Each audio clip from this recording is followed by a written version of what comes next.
It's the Ostrom Avenue podcast, and it starts right now. Welcome into another edition of the Ostrom Avenue podcast, everyone here on W8ER. As always, I'm Jordan Leonard, joined by Griffin Bloomstein. AJ taking a little bit of a week off. He's traveling during winter break, enjoying the new year. And Griffin actually was just traveling, came down to Florida, now back up in Massachusetts. Tell me about the difference in the weather there, Griffin. I have to prepare myself next week when I get back to Syracuse to go from, mid to high 70s back down to the 20-degree mark. It was really nice in Florida, I'm not gonna lie. I get why you moved down there, Jordan. The 80 degrees all the time, it's nice you get that little rain shower like at 3, 4 o'clock every day that like refreshes you. But like most of the time it's really sunny, really nice.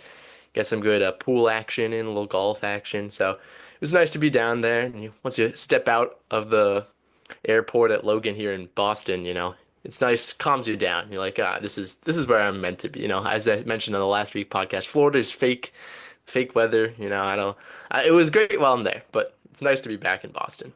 I don't know if it's fake weather or it's just tropical weather. And I question the take there on you get the nice shower around 3 to 4 p.m., the rain shower. I don't know if it's actually very nice. The problem with Florida is when it rains, it like pours for about Yeah. like 30 minutes, maybe even less. But like it's like you can't walk outside because it is just absolutely downpouring. I will say though, I am at the point where I'm sitting outside right now in the morning. It's 64 degrees and cloudy, a little chilly because the sun's not fully out yet. And it's a little chilly to me now, which is actually kind of scary because when I go back to Syracuse next week and it's 25, I'm going to be freezing. So clearly I'm going to have to wear a big jacket. But like, hey, that's what 2025 brings for Jordan Leonard week number 2.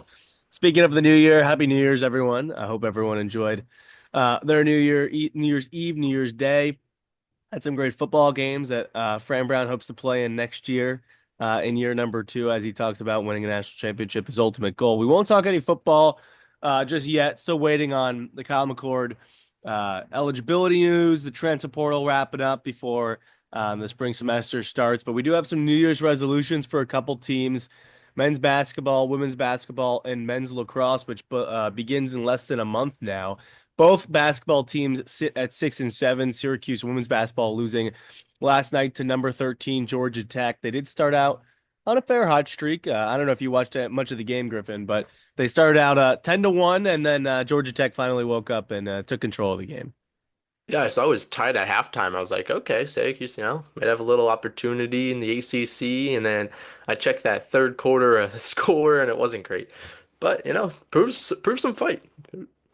Yeah, they got off to a hot start, and then Georgia Tech, who's a very good team this year, still undefeated, took control and defeated Syracuse. Both teams again sitting at 6-7. We'll start with the men's basketball team though, who played earlier in the week against Wake Forest, lost 81-71. Another typical Syracuse game. It was back and forth for the most part, but Wake Forest taking control at the end. So 6-7, heading to Florida State on Saturday. Griffin, what's your New Year's resolution for Syracuse men's basketball? It's gonna be around one guy, and the guy that's currently not on the court for Syracuse men's basketball. JJ Starling's health is the big decision, the big key for Syracuse right now. If JJ Starling can get healthy, I think he can help Syracuse obviously in a lot of ways. One of the big problems with this team is they don't have a guy right now. And JJ Starling before his injury was that guy. He's averaging 20 points per game. He showed he can put up 30, close to 40 points in a game if needed. He was kind of the X factor that we didn't see last season, where Judah Mintz was that X factor. This season it was supposed to be JJ Starling, and in the first couple of games he showed that it could be him. And then his injury, it's kind of been a lackluster scoring, ball handling next to Jaquan Carlos. Kyle Cuff and Lucas Taylor have shown that they could do it, especially in that last game. But JJ Starling, if he comes back soon, he didn't have that brace on his hand like he had in the past couple of games. So, the New Year's resolution, JJ Starling, get healthy. Hopefully he can return back to the court soon. Yeah, reports from ESPN during some of these games are that JJ could come back mid to early January. Like you said, Griff, his what's it called, his cast, his wrap, whatever you want to call it, is off of his hand. Luckily, it is on his non-shooting hand, so that probably helps speed up the recovery since you're not, shooting with that hand every time you take a shot. But mine doesn't go along the same way. It doesn't include JJ, but it could if you, in theory, once he gets back on the court. But mine is that the guards need to be more aggressive, driving to the hoop to score, and that it's more Jaquan Carlos than I think some of the other guards, like a Kyle Cuff. When Kyle Cuff drives to the hoop, he's looking to score. But Jaquan Carlos needs to drive to the hoop like he's doing right now for the most part, but looking to score. Obviously, he's a pass first point guard. That's what Adrian Autry brought him to Syracuse to do. But there's not enough shooters on this team to drive to pass. There's not enough offensive weapons on this team to drive and pass, especially with JJ Starling off the court. When he's on the court, brings some prowess there, but still, Jaquan Carlos needs to score for this team to have success because nobody's respecting him driving to the hoop to get a layup, to get a floater, to get a mid-range jumper. Nobody's respecting that. And, him passing out to a open guy from three is most times resulting in a missed 3-point shot because his team is not a good shooting team.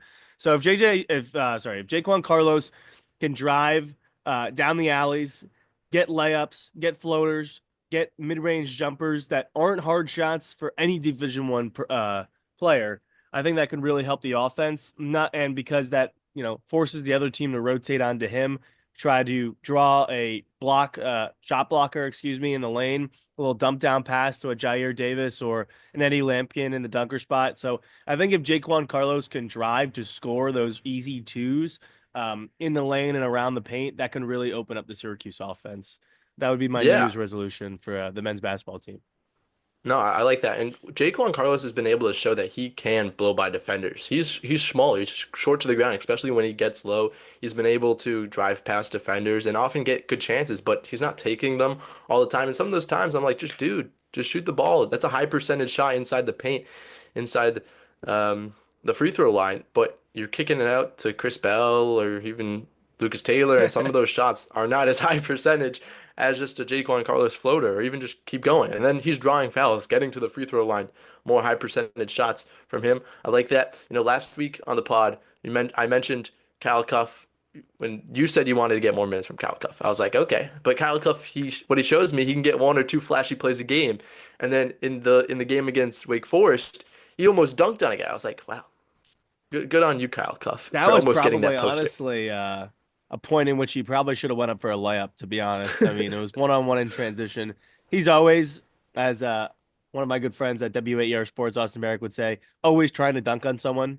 Sometimes at inopportune times, I will say. But, you mentioned Kyle Cuff. That was my take in the Ostrom Take Factory last week. Had a pretty good game. His shooting wasn't amazing. He was 214. But he did draw, 8 fouls? Got a lot of his points at the free throw line. Of course, when he went over 10 minutes, he scored over 10 points. And it was one of the bright spots. But you mentioned Lucas Taylor not shooting a great percentage. How about Lucas Taylor from 3-point range the last couple of games is finally looking like a player who hit over 34% at Georgia State last year. Yeah. And he's kind of that 3-and-D player that everyone wants Chris Bell to kind of be. And so There's if no I'm defense Ad- in Chris Bell. Sorry. There's no well, defense in Chris Bell. one would hope.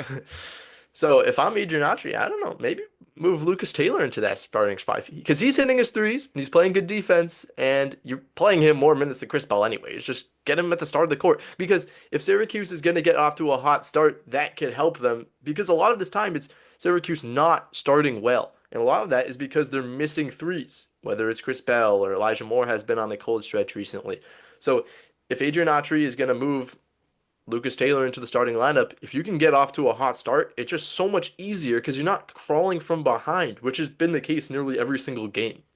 Yeah, I agree with you. Adrian Autry said a post game, and he talked about whether it was sending a message to Chris Bell and Elijah Moore by playing Lucas Taylor and Kyle Cuff, 33 plus minutes. And he said, yeah, he's just trying to win the game. But I mean, obviously, who you start the game with is not who you end the game with, and there's a difference between that. But especially for the Chris Bell part of it, not necessarily the Elijah Moore, but put him on the bench. Like, there's no reason Chris Bell should be starting at this moment of time in the Syracuse season. Yes, he has shot the ball well in the past. Yes, he is struggling. Will he get over it? Most likely at some point, whether it's this year or if he comes back next year, whatever he plays next year. Like, he's a good shooter. Like, he will get over it at some point. But put him on the bench until he does. Like, what does keeping him in the starting lineup change? Nothing. Like, you're talking about trying to quote unquote wake up a player, when he's struggling, that kind of thing. You don't do that by continually starting him. Obviously, that shows trust and, it gives, I guess, him some confidence that, when he struggles, he's not just going to immediately go to the bench. But at some point, you got to wake him up. Like, if he keeps shooting this bad and playing, Chris Bell defense, nothing great, nothing horrible, then nothing's going to change if you keep him in the starting lineup. Obviously, he played 5 minutes, and that quote should wake him up. But put him on the bench. He's putting nothing on the floor for the first 3 minutes of the game, and that's why you're subbing him out so early. Yeah, and also gives him a different look. If he can come off the bench and knock down a couple of threes, maybe that's the role you want him in. Have him be the first sub in the game.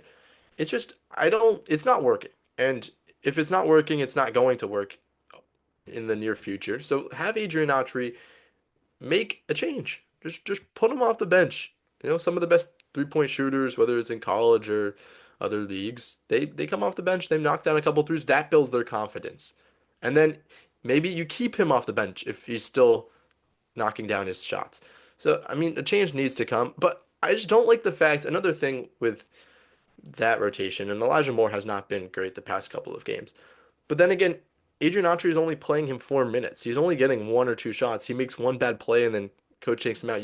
I just don't see how you can do that when you have a freshman who's looking to get his confidence up. And he's shown that he can be good, but then you take him out and you don't play him the rest of the game after one or two bad mistakes. When a team needs scoring like Syracuse does, you can't just take off one of your best scorers and not put him in because he makes one mistake. And so it's just the duality of making the right decisions. Now Syracuse has the lucky or unlucky thing of having 10, 12, 11 guys who can play with the rise of Kyle Cuff and Lucas Taylor. And so it's just decisions. I mean, there's going to be decisions that need to be made when you go up against, well, what are supposed to be tougher ACC opponents but when you can't beat Wake Forest, every ACC opponent is tough. So against Eh, Duke, a Wake Forest is good. UVA, exactly. When you face some of these better teams, are you gonna stick with an 11-man rotation? Are you gonna go to a 7, 8-man rotation? There's just gonna be a lot of decisions coming up for Adrian Autry, and it's gonna make or break the rest of the season. And it's only gonna hurt when JJ Starling comes back and you add another guy to the rotation. Well, JJ Starling's going to play, obviously, Yeah. like 30. Well, I guess when he comes back, he's probably going to be on a minutes restriction. So probably 30-ish, then, work up to 35. But Elijah Moore, I think, is just about defense. I mean, he's a shooter. He's going to shoot. I think Autry knows that. They're either going to go in or they're going to go. It's kind of like Chris Bell. At some point, you're going to have to, he's gonna get over it, a shooting slump. But it's all about defense. If you play defense and show that effort and intensity, which is why Kyle Cuff and Lucas Taylor played against Wake Forest and continually play, because that's what they do consistently. Even if they're not scoring, they're playing defense and showing effort, going for loose balls. That is what Adrian Autry wants. That's what you need to see when you're a losing team, when you have an under 500 record, when you can't beat, really good opponents. And I think Autry knows that at this point. Like, you need the effort. That is how you win games. I mean, as a Rutgers fan, I obviously, bring up Rutgers from here and now, but that's what they did for a 4-year stretch in the Big Ten. Do they have offensive players? No. Did they have any elite athletes? No. What did they do? They played defense and they had effort. That is what you do if you can't score with other teams or have the skilled players as other teams do, which I think Syracuse does. I think they do have skilled players. They just aren't playing intense on defense enough. And guarding, I mean, how many times have they given up 80 points to a good team? 81 to Wake Forest, 87 to Maryland, 75 to Georgetown. They give up freaking 85 to UAlbany. Like, I mean, come on. Like, any defense would help Syracuse get some of these wins against higher marked teams. And I think the same thing can be ring true for Syracuse women's basketball. I mean, the defense for them this year has been very suspect, which, I mean, it was last year to an extent, but when you have Deja Fair outscoring all these teams, it kind of takes a back seat. And I think that's where it starts for me in terms of New Year's resolutions for Syracuse women's basketball. They haven't played it that much this year, They played it a decent amount last year at times, and I think it worked a lot, especially with Georgia Woolley at the top of it. I think they need to play pretty much primarily a 1-3-1 zone, which they played a lot last year. Georgia Woolley at the top, outside that 3-point arc, the three players right around the free throw line, and then, an Isavarajao, probably a Kyra Wood most likely, but an Isavarajao, Kyra Wood, Sanaya Wilson down low. I think that's how you have to guard. I think, you know, when I was watching some of this man-to-man defense, and they just don't have enough athletes on the floor that can keep up with some of these guards in the ACC. Obviously, the first two ACC games, hard to script out for Syracuse. They play the number 10 team in the country at the time, Notre Dame, who's now in the top five, who can easily compete for a national championship this year, and Georgia Tech, who a surprise team, but still undefeated now, probably going to be close to the top 10 in the next ranking come Monday for the women's basketball poll. But switching to a 1-3-1 zone, I think, could be a key for Syracuse defensively. They're one of the worst teams in the ACC defensively this year. And I think that forces teams to shoot, which if they're going to make a bunch of threes to beat you, so be it. But also allows players to not get beat off the dribble that much. I mean, I watched a lot of the game yesterday, and Sophie Burrow is a great shooter, solid offensive player, but cannot guard man to man because one, she's 6 foot, so if she's guarding a player shorter than her, they're probably more athletic and going to get around her. And two, I just think with how much Georgia Woolley has to exert on offense, she needs kind of a breather on defense, and guarding man to man doesn't help that also. No, it doesn't. And you mentioned Deja Fair, and one of the things that this team is missing is that star. And shout out to Georgia Woolley because she's done as good of a job as she can, but you can't replace Deja Fair. It's just not gonna happen. But you can hope that Shy Hawkins or Kira Scott can blossom into one of the better basketball players in college basketball. And so for them, it's going to take a lot. And they're only freshmen, but they were highly ranked freshmen. Syracuse had a fairly well recruiting class considering their history. And so when you bring in players like Kira Scott and Shy Hawkins, there's hope that they can provide a boost to Syracuse. And they're not getting too many minutes. I mean, against Georgia Tech yesterday, Shy Hawkins only played 8 minutes. Kira Scott started, but only played 22. So you just got to hope that the development that Coach Felicia Liggett-Jack has, and I mean, she's proved herself as a coach that she can develop young players, and that eventually Kira Scott and Shy Hawkins can take over the helm and eventually can blossom into the star players. Because I mean, that's what makes or breaks women's college basketball these days. It seems like the best players, the best teams rather, have star players leading them. Hannah Hidalgo at Notre Dame, Paige Beckers at UConn. And so Syracuse needs that next star player after Deja Fair. Yeah, I think Kira Scott's been playing very well. She's the next version of Alyssa Latham. I think she's played actually very well. Shy Hawkins hasn't got into the games as much, I think, just because of the depth. But I think Syracuse, at least on the offensive side, I think looks better when Dom Camp or Angelica Velez is running the point or controlling the ball a lot. Obviously, you want to get Georgia Woolley the ball a lot. I mean, she is your best scorer. That's obvious. But I think she's more of a shooting guard, and obviously she can create for herself. But bringing the ball up with a true point guard, running offensive sets, I think is what's going to work for Syracuse women's basketball. Going forward, I actually am reading an interesting tweet, by the way. I just saw it while you were giving your New Year's resolution and talking about Deja Fair. John Rothstein said the NCAA is considering allowing 5 years of eligibility for players in all sports moving forward per an NCAA official. Topic will continue to be discussed in early 2025, which piques everyone's interest in terms of Kyle McCord extra year of eligibility, considering he's played quote 4 years, one of those being 4 games and 4 blowouts that Ryan Day put him in. So interesting news to keep an eye on. We'll keep our ears out for if Kyle McCord potentially could win his appeal for 5th year eligibility for the football team. Again, we'll talk football more in the upcoming weeks as the transfer portal resolves itself and Kyle McCord's eligibility questions resolve itself as well. But some interesting potential news on that with that tweet from John Rothstein, a popular basketball beat reporter for think he works for the Athletic, something CBS. like that. CBS. Yeah. But with that, our New Year's resolutions, men's basketball, women's basketball, both hopefully work because Syracuse both under 500 in men's and women's basketball entering the new year. Different than usual, let's just say, for the basketball school that's known as Syracuse. Moving also known as a lacrosse school for being real. So moving to men's lacrosse starts in less than a month. Kind of insane that there is no official schedule out yet. I'll just put that out there. I mean, usually it comes out early December, second week of December, or something like that. I mean, we know basically two-thirds of it from other teams' schedules being released, but still no official schedule for men's lacrosse, even though they start that first weekend of February, excuse me, February 1st, going to be a doubleheader on W8ER, just waiting on the date and the time. But men's lacrosse thought of to be one of the teams in the sport of men's lacrosse this year, returning a lot of guys, a lot of sophomores, having to replace their face-off specialist and goalie, though. What's your New Year's resolution for men's lacrosse, Griffin? It's gonna be Joey Spallina must take over this team and must be the Tewaaraton winner. And Oh, he the can. Tewaaraton winner. I think he has the talent. He obviously has the talent, but it's just about actually taking over. And he's shown it in some games that he can do it.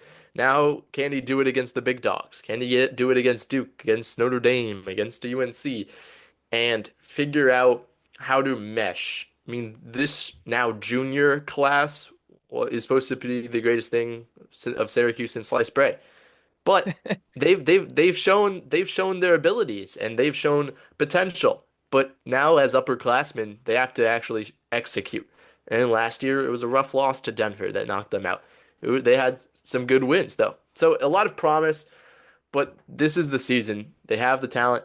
They have Jimmy McCool in net. They have all the guys around them. They brought back their entire defense almost. They brought back a lot of their attack. They had some good guys coming here. It all needs to mesh, and it starts with Joey Spallina taking over, getting the Tewaaraton, just showing why he can be the best player in college lacrosse. I like that New Year's resolution. I will say a lot of Syracuse fans probably switching their focus to potentially men's lacrosse a month from now because this men's basketball team not really giving too much in terms of the win column. But men's lacrosse can be a fun team to watch this year, and I think generally as a team, outside of Joey Spallina, this team just needs to develop that killer instinct. And more on the offensive side, the defense, like you said, mostly coming back. All three starting defensive players, long poles are coming back. Carter Rice, one of the best short stick middies on the defensive side, also coming back. So this team is going to be good on the defensive side. Jimmy McCool, from the sources within the team talking about how he would start pretty much any other team in the country if it wasn't for Will Mark being Will Mark. So, I'm not too worried about the person in the net. I'm not too worried about the faceoff specialist. John Mullin, showed us what he can do last year in less reps. It's going to be that offensive killer instinct. You look at a game like a Cornell last year where Syracuse was up 7 and they could not put him away by getting one or two more goals, when the defense started to struggle a little bit down the stretch. You look at a game against North Carolina, they're up by 4, and the offense kind of went into a cold spell. A game against Johns Hopkins in Charlotte, which, I was on the sideline for, and they got like a 3-goal lead and they decided to play keep away with 9 minutes left. Like, no, no, no, no, no. If you're a good team and you're an elite offense, go and score when you need to score. They need to develop that killer instinct. And yes, I think it lies into Joey Spallina probably the most because of his skill set and being that offensive leader on this team. But I think it goes into everyone, and it starts with Pat March. Not every play, when you need a goal has to go through Joey because of the talent on the team with Michael Leo, with Owen Hiltz, with Luke Roa, who I think is very underrated. Sam English coming back as well proved, he could score in the clutch against Virginia last year. But there needs to be a killer instinct from this entire offense to go out and win games down the stretch, because if they can't go out and win games down the stretch, you're not a national championship contender, which will be a big disappointment for how much talent is on this men's lacrosse team this year. Yeah, I mean, plain and simple, Syracuse has the talent. They can be one of the best teams in the country. It's just, can they do it? And I think it's a big year for Gary Gate to all the spotlight's going to be on Syracuse. I mean, if they're not the top team in the preseason rankings, they're going to be 2 or 3, They I will think. not be, because Notre Dame will definitely be the top team in the preseason ranking. But I have seen rumors that they might be number 2. All right. I mean, I'm a big men's lacrosse fan now. I came to Syracuse really not knowing that much about it. But the sport, very interesting stuff. Notre Dame obviously winning the national championship last year. And we'll see. I mean, a lot of the guys, and I was reading an article on Inside Lacrosse last year, with all the COVID eligibility and stuff, a lot of the guys like a Brendan O'Neill, like a Connor Schellenberger, all those guys that were like 5th or 6th year seniors are all gone. And to be honest, Syracuse only lost one, being Jake Stevens, and a lot of the other teams lost multiple. The Kavanaugh up in Notre Dame. So it'll be interesting to see what these retooled like Duke, Virginia, North Carolina teams are like. Denver, always sneaky out there, like the one team out west nobody actually really follows. I say that a little bit jokingly, but like Denver's defense was elite last year, as we saw in the quarterfinals. So I'm excited for this men's lacrosse a season upcoming, and women's lacrosse should be interesting to watch as well. They always pretty much get to the Final Four and then lose. So maybe a New Year's resolution could be like get to the national championship game again, which they did a couple of years ago. But Just hopefully BC's on the other side of the bracket. uh, hopefully you're absolutely right. If BC is on their side of the bracket, it's just a curse at this point. Syracuse does play them in the regular season to end the year, like always. But BC always, for some reason, beats Syracuse women's lacrosse. But we got a lot of lacrosse talk to come. Again, both seasons, men's lacrosse starting that first weekend in February on February 1st, and I believe the Syracuse women's lacrosse team starting the week after that on the 8th. Still awaiting both lacrosse schedules. Again, crazy. We're a month out from the season, and no schedules posted on Cuse.com. But when they get posted, we'll talk about it, because lacrosse season is huge in Syracuse. But until then, we still got men's basketball, women's basketball to talk about. Syracuse taking on Florida State this weekend in both sports, actually. Syracuse men's basketball taking on Florida State on Saturday, January 4th, 6 p.m. tip, 5:30 p.m. McClure-Grimontling countdown to tip-off, and then the double overtime going all the way up until 10 p.m. Eastern time on Saturday. And then the next day, Syracuse women's basketball staying out on the road in Tallahassee, taking on Florida State as well, Sunday, January 5th. Game time at 2. That'll be a fun one to watch for Syracuse women's basketball. Florida State, very good. Tanaya Latson scored 40 the other day. She dashed the Orange's hopes in the ACC women's basketball tournament last year. So see if SU women's basketball can get back on track before great school day game next Thursday, by the way. 10:30 a.m. tip, school day. That's the most elite atmosphere of the season, both, in my opinion, both men's and women's at this point. Because it doesn't look like Syracuse men's basketball is getting 30K against Duke in February. But we'll wait and see. We got a lot of stuff to talk about coming up on the Ocean Avenue podcast. 2 games against Florida State over the weekend, and then a lot of football, a lot of men's lacrosse, a lot of women's lacrosse news upcoming. Syracuse taking on BC next week. Potential BC guest before a game at the Conti Forum in Chestnut Hill. So a lot of stuff to talk about every week on the Ocean Avenue podcast. Keep tuning in 2025.